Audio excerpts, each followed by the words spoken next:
is an author in the West Midlands, wife of Noddy Holder, but she's a massive, massive Dolly fan. She's got a book, it's a novel called What Would Dolly Do?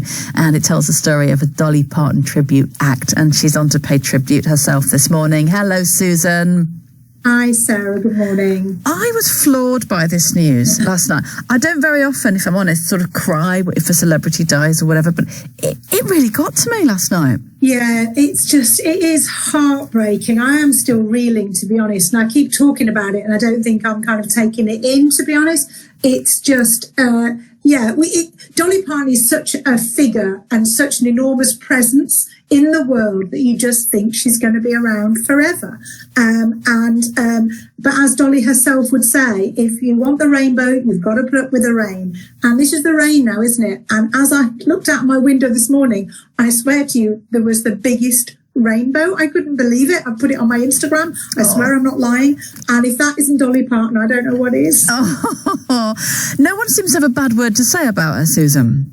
No, they don't. And that's the amazing thing about Dolly. So I write, as you say, I write romantic comedies about women whose love for music gets them into all sorts of trouble. I don't know how I got that idea.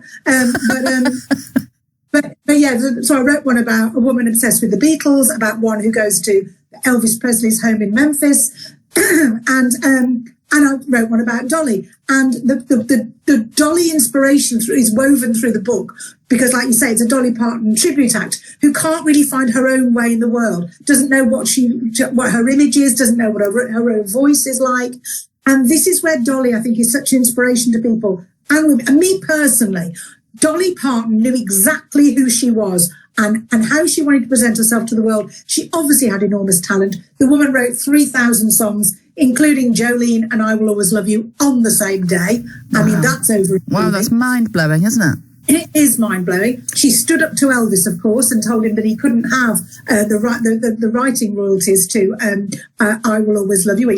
Colonel Tom Parker was trying to get that deal for him and was heartbroken when Elvis wouldn't actually, be able to record that.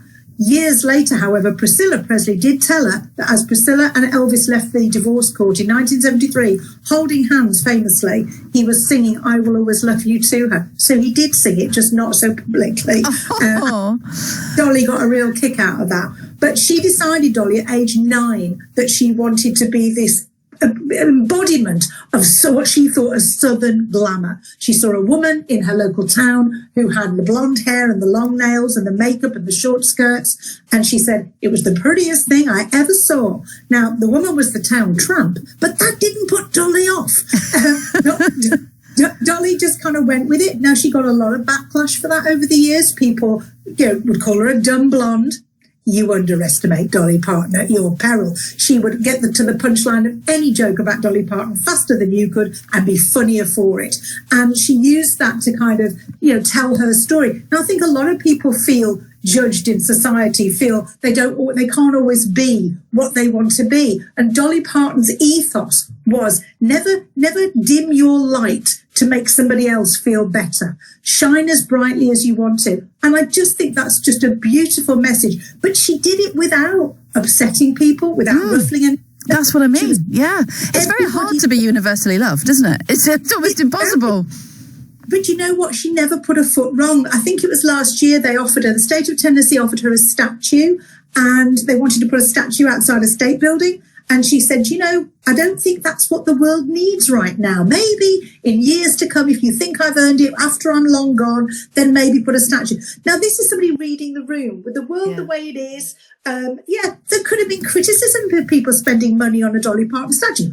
I don't think there should be criticism, but I can imagine that would have been. But Dolly knew how to handle it. She knew how to handle everybody and everything. And that alone just kind of makes her this unifying force. As I say, when I go around talking to bookshops or to readers about my books, obviously the Beatles are popular. Obviously a lot of people love Elvis. I have never met a single person who doesn't adore Dolly Parton, whether that's through her music, through her comedy kind of timing, through her personality, through her philanthropy and charity work. She's put 300 million books into the hands of children because she was inspired to start the Imagination Library because her dad was illiterate.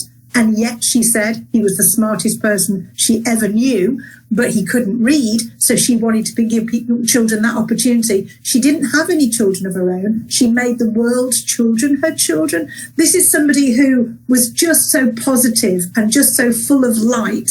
And one of the other things she used to say was, leave something good in every day. We'd all like to do that every now and again. Well, we'd all like to think we've had a day like that.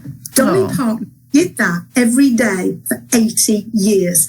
And we're greedy to want more from her, aren't we, really? But that is how it feels today. Lots to be thankful for. Thank you for that beautiful tribute, Suzan. So do you and Noddy sing Islands in the Stream together? Well, I mean, that would be telling, wouldn't it? But he has been known to get his guitar out. It's never been done publicly, but I mean, you can't beat a bit of Dolly and Kenny duet, can you really? And it is one of my favourites. Oh, I would like to see that. You'll have to guess who plays who. Oh, thank you, Suzan. She's great.